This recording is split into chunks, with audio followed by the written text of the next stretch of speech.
அப்போஸ்தலனாகிய யூதா எழுதின பொதுவான நிருபம். அதிகாரம் 1.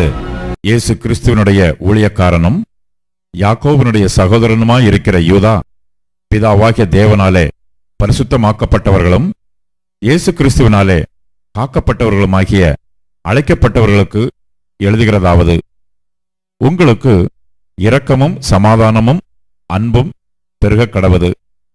பிரியமானவர்களே, பொதுவான ரட்சிப்பை குறித்து உங்களுக்கு எழுதும்படி நான் மிகவும் கருத்துள்ளவனாயிருக்கையில், பரிசுத்தவான்களுக்கு ஒரு விசை ஒப்புக் கொடுக்கப்பட்ட விசுவாசத்திற்காக நீங்கள் தைரியமாய் போராட வேண்டும் என்று உங்களுக்கு எழுதி உணர்த்துவது எனக்கு அவசியமாய் கண்டது. ஏனெனில் நமது தேவனுடைய கிருபையை காம விகாரத்துக்கு ஏதுவாக புரட்டி, ஒன்றான ஆண்டவராகிய தேவனையும் நம்முடைய கர்த்தராகிய இயேசு கிறிஸ்துவையும் மறுதலிக்கிற பக்தியற்றவர்களாகிய சிலர் பக்க வழியாய் நுழைந்திருக்கிறார்கள். அவர்கள் இந்த ஆக்கினைக்குள்ளாவார்கள் என்று பூர்வத்திலே எழுதியிருக்கிறது. நீங்கள் முன்னமே அறிந்திருந்தாலும் நான் உங்களுக்கு நினைப்பூட்ட விரும்புகிறது என்னவெனில், கர்த்தர் தமது ஜனத்தை எகிப்து தேசத்திலிருந்து வரப்பண்ணி ரட்சித்து பின்பு விசுவாசியாதவர்களை அளித்தார். தங்களுடைய ஆதி மேன்மையை காத்து கொள்ளாமல் தங்களுக்குரிய வாசஸ்தலத்தை விட்டுவிட்ட தூதர்களையும் மகாநாளின் நியாய தீர்ப்புக்கென்று நித்திய சங்கிலிகளினாலே கட்டி அந்தகாரத்தில் அடைத்து வைத்திருக்கிறார். அப்படியே சோதோம் கொமோரா பட்டணத்தார்களும் அவைகளைச் சூழ்ந்த பட்டணத்தார்களும் அவர்களைப் போல் விபசாரம் பண்ணி அந்நிய மாம்சத்தை தொடர்ந்து நித்திய அக்கினியின் ஆக்கினையை அடைந்து திருஷ்டாந்தமாக வைக்கப்பட்டிருக்கிறார்கள். அப்படி போலவே சொப்பனக்காரராகிய இவர்களும் மாம்சத்தை அசுசிப்படுத்திக் கொண்டு கர்த்தத்துவத்தை அசட்டை பண்ணி மகத்துவங்களை தூஷிக்கிறார்கள். பிரதான தூதனாகிய மிகாவேல் மோசேயினுடைய சரீரத்தை குறித்து பிசாசுடனே தர்க்கித்து பேசினபோது அவனை தூஷணமாய் குற்றப்படுத்த துணியாமல், கர்த்தர் உன்னை கடிந்து கொள்வாராக என்று சொன்னான். இவர்கள் தங்களுக்கு தெரியாதவைகளை தூஷிக்கிறார்கள். புத்தி இல்லாத மிருகங்களைப் போல சுபாவப்படி தங்களுக்கு தெரிந்திருக்கிறவைகளாலே தங்களை கெடுத்துக் கொள்கிறார்கள். இவர்களுக்கு ஐயோ! இவர்கள் காயினுடைய வழியில் நடந்து பிலேயாம் கூலிக்காகச் செய்த வஞ்சகத்திலே விரைந்தோடி கோரா எதிர்த்து பேசின பாவத்திற்குள்ளாகி கெட்டுப்போனார்கள்.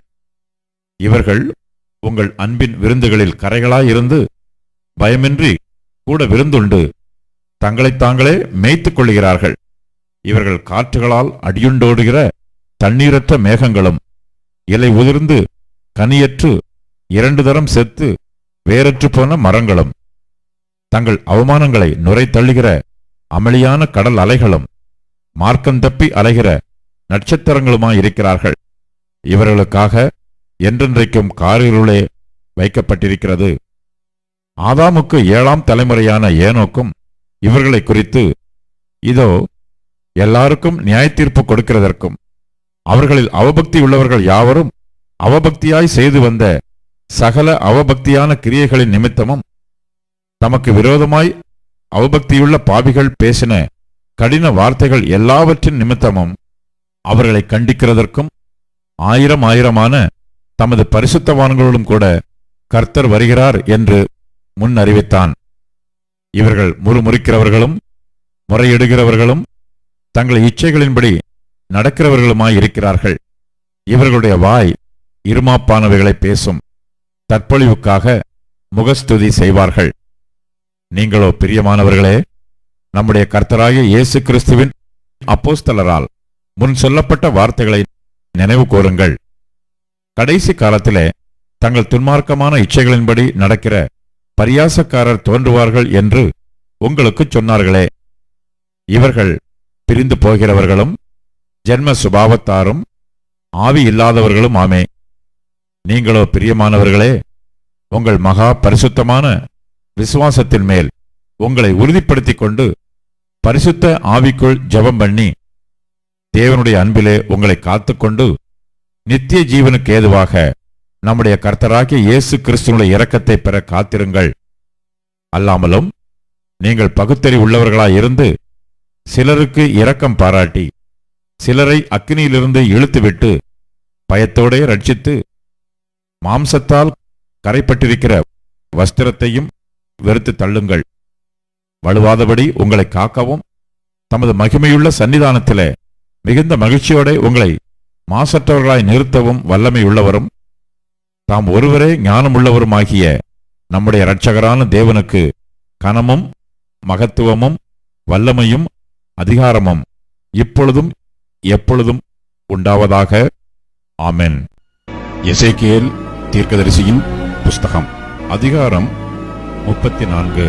கர்த்தருடைய வார்த்தை எனக்கு உண்டாகி, அவர், மனுபுத்திரனே, இஸ்ரவேலின் மேய்ப்பருக்கு விரோதமாக தீர்க்கதரிசனம் உரை. நீ தீர்க்கதரிசனம் உரைத்து அவர்களோடே சொல்ல வேண்டியது என்னவென்றால், கர்த்தராகிய ஆண்டவர் மேய்ப்பருக்குச் சொல்லுகிறார், தங்களையே மேய்க்கிற இஸ்ரவேலின் மேய்ப்பருக்கு ஐயோ! மேய்ப்பர் அல்லவா மந்தையை மேய்க்க வேண்டும். நீங்கள் நெய்யை சாப்பிட்டு ஆட்டு மயிரை உடுப்பாக்கிக் கொள்ளுகிறீர்கள், கொளுத்ததை அடிக்கிறீர்கள், மந்தையையோ மேய்க்காமற் போகிறீர்கள்.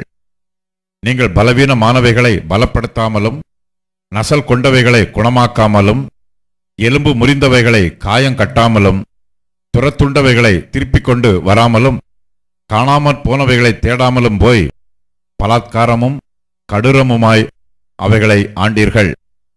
மேய்ப்பன் இல்லாததினால் அவைகள் சிதறுண்டு போயின. சிதறுண்டு போனவைகள் காட்டு மிருகங்களுக்கெல்லாம் இரையாயின. என் ஆடுகள் சகல மலைகளிலும் உயரமான சகல மேடுகளிலும் அலைப்புண்டு பூமியின் மீதெங்கும் என் ஆடுகள் சிதறித் திரிகிறது. விசாரிக்கிறவனும் இல்லை, தேடுகிறவனும் இல்லை. ஆகையால் மேய்ப்பரே, கர்த்தருடைய வார்த்தையை கேளுங்கள். கர்த்தராகிய ஆண்டவராயிருக்கிற நான் என் ஜீவனைக் கொண்டு சொல்லுகிறேன், மேய்ப்பன் இல்லாததினால் என் ஆடுகள் சூறையாகி என் ஆடுகள் காட்டு மிருகங்களுக்கெல்லாம் இரையாய்ப் போயின. என் மேய்ப்பர்கள் என் ஆடுகளை விசாரியாமற் போனார்கள். மேய்ப்பர்கள் மந்தையை மேய்க்காமல் தங்களையே மேய்த்தார்கள். ஆகையால் மேய்ப்பரே, கர்த்தருடைய வார்த்தையை கேளுங்கள். கர்த்தராகிய ஆண்டவர் சொல்லுகிறார், இதோ, நான் மேய்ப்பருக்கு விரோதமாக வந்து என் ஆடுகளை அவர்கள் கையிலே கேட்டு, மேய்ப்பர் இனி தங்களையே மேய்க்காதபடி மந்தையை மேய்க்கும் தொழிலை விட்டு அவர்களை விலக்கி, என் ஆடுகள் அவர்களுக்கு ஆகாரமா இராதபடி அவைகளை அவர்கள் வாய்க்கு தப்ப பண்ணுவேன் என்று சொல்லு. கர்த்தராகிய ஆண்டவர் சொல்லுகிறது என்னவென்றால், இதோ, நானே என் ஆடுகளை விசாரித்து அவைகளை தேடிப் பார்ப்பேன். ஒரு மேய்ப்பன் சிதறுண்ட தன் ஆடுகளின் நடுவே இருக்கிற நாளில் தன் மந்தையை தேடிக்கொண்டிருக்கிறது போல, நான் என் ஆடுகளை தேடி மப்பும் மந்தாரமுமான நாளிலே அவைகள் சிதறுண்டு போன எல்லா இடங்களிலுமிருந்து அவைகளை தப்பி வர பண்ணி, அவைகளை ஜனங்களிடத்திலிருந்து புறப்படவும் தேசங்களிலிருந்து சேரவும் பண்ணி, அவைகளுடைய சுய தேசத்திலே அவைகளை கொண்டு வந்து இஸ்ரவேல் மலைகளின் மேலும் ஆறுகள் அண்டையிலும் தேசத்தின் சகல வாசஸ்தலங்களிலும் அவைகளை மேய்ப்பேன். அவைகளை நல்ல மேய்ச்சலிலே மேய்ப்பேன். இஸ்ரவேலுடைய உயர்ந்த மலைகளில் அவர்களுடைய தொழுவம் இருக்கும். அங்கே அவைகள் நல்ல தொழுவத்தில் படுத்துக்கொள்ளும். இஸ்ரவேலின் மலைகளின் மேல் நல்ல மேய்ச்சலை மேயும். என் ஆடுகளை நான் மேய்த்து அவைகளை நான் மடக்குவேன் என்று கர்த்தராகிய ஆண்டவர் சொல்லுகிறார். நான் காணாமற் போனதை தேடி துரத்துள்ளதை திரும்ப கொண்டு வந்து எலும்பு முறிந்ததை காயம் கட்டி நசல் கொண்டதை திடப்படுத்துவேன். நியாயத்துக்கு தக்கதாய் அவைகளை மேய்த்து புஷ்டியும் பலமும் உள்ளவைகளை அளிப்பேன். என் மந்தையே, கர்த்தராகிய ஆண்டவர் சொல்லுகிறது என்னவென்றால், இதோ, ஆட்டுக்கும் ஆட்டுக்கடாக்களுக்கும் வெள்ளாட்டுக் கடாக்களுக்கும் நான் நியாயம் தீர்ப்பேன். நீங்கள் நல்ல மேய்ச்சலை மேய்ந்து உங்கள் மேய்ச்சல்களில் மீதியானதை உங்கள் கால்களால் மிதிக்கலாமா? தெளிந்த தண்ணீரை குடித்து மீதியாயிருக்கிறதை உங்கள் கால்களால் குழப்பி போடலாமா? என் ஆடுகள் உங்கள் கால்களால் மிதிக்கப்பட்டதை மேயவும் உங்கள் கால்களால் குழப்பப்பட்டதை குடிக்கவும் வேண்டுமோ? ஆகையால் கர்த்தராகிய ஆண்டவர் அவைகளை நோக்கி, இதோ, நானே கொழுத்த ஆடுகளுக்கும் இளைத்த ஆடுகளுக்கும் நியாயம் தீர்ப்பேன். நீங்கள் பலவீனமாய் இருக்கிறவைகளையெல்லாம் புறம்பாக்கி சிதறப் பண்ணும்படி அவைகளை பக்கத்தினாலும் முன்னந்தொடையினாலும் தள்ளி உங்கள் கொம்புகளைக் கொண்டு முட்டுகிறபடியினாலே நான் என் ஆடுகளை இனி சூறையாகாதபடிக்கு ரட்சித்து ஆடுகளுக்கும் நியாயம் தீர்ப்பேன். அவர்களை மேய்க்கும்படி என் தாசனாகிய தாவீது என்னும் ஒரே மேய்ப்பனை நான் அவர்கள் மேல் விசாரிப்பாயிருக்க ஏற்படுத்துவேன். இவர் அவர்களை மேய்த்து இவரே அவர்களுக்கு மேய்ப்பனாயிருப்பார். கர்த்தராகிய நான் அவர்களுக்கு தேவனாக இருப்பேன்.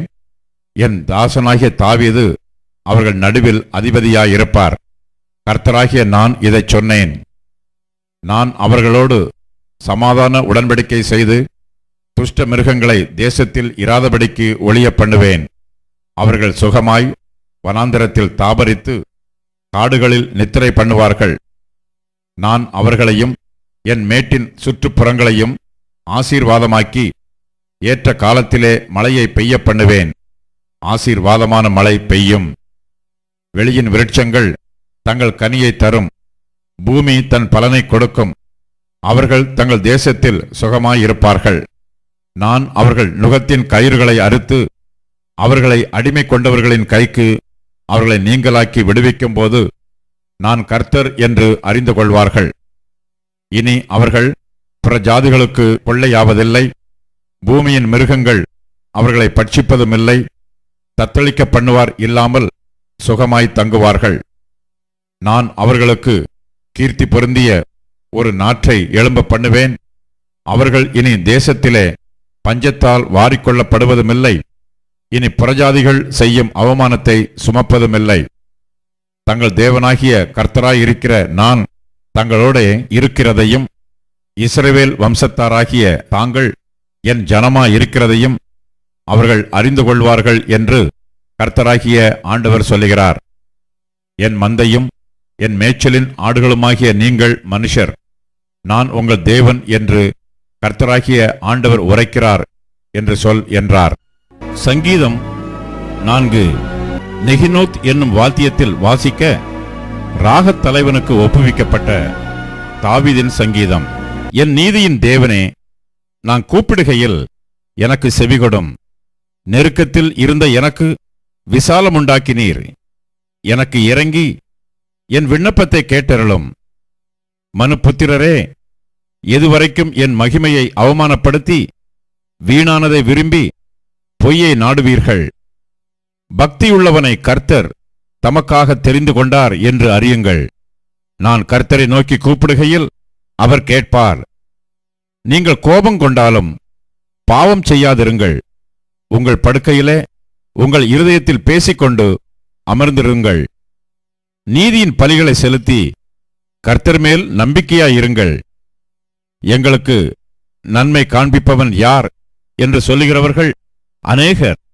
கர்த்தாவே, உம்முடைய முகத்தின் ஒளியை எங்கள் மேல் பிரகாசிக்க பண்ணும். அவர்களுக்கு தானியமும் திராட்சரசமும் பெருகியிருக்கிற காலத்தின் சந்தோஷத்தை பார்க்கிலும் அதிக சந்தோஷத்தை என் இருதயத்தில் தந்தீர். சமாதானத்தோடே படுத்துக்கொண்டு நித்திரை செய்வேன். கர்த்தாவே, நீர் ஒருவரே என்னை சுகமாய் தங்கப் பண்ணுகிறீர்.